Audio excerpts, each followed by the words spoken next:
To access the air filter, first open the hood.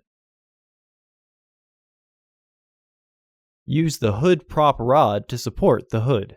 The air filter is located here. Disengage the fasteners. Lift the housing. Remove the old filter from the housing. Insert your new filter into the housing. When reinstalling the housing cover, make sure the tabs are secure in their catch. Re-engage the fasteners. Remove the hood prop rod and close the hood. Order your parts today at filterheads.com. Also, please like our video and subscribe to our channel so you won't miss any new content.